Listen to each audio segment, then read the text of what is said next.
There are big questions about how the IRA will impact the global South. The understandable complaint from emerging markets is, hey, Western world, you had your fun, you had 100 years of polluting, and now you want to change everything, and we have to pay the price, even though we don't get the same level of development. And that's a very legitimate criticism. There are countries like Chile, which was a leader in green hydrogen, or was poised to become a leader in green hydrogen.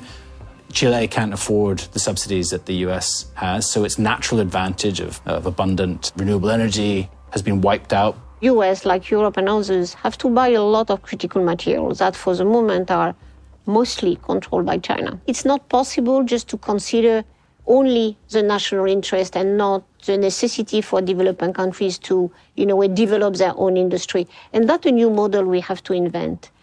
If not, we will have a lot of tension and a lot of blockage and a lot of competition from China or others.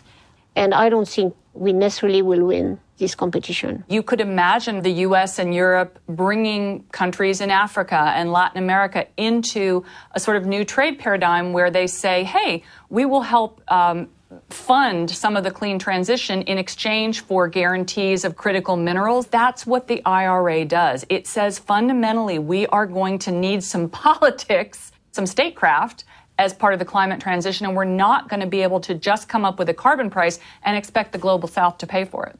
The climate crisis doesn't care if you're in a red or blue state. It's an existential threat. One of the other really fascinating features of the investment that we are seeing since the passage of the Inflation Reduction Act and the CHIPS Act is that 80% of the money is going to Republican districts. It is very ironic when Republicans didn't support the IRA and few Republicans supported the CHIPS Act. Maybe not so good news for the Democrats if they can't take the credit for creating those jobs.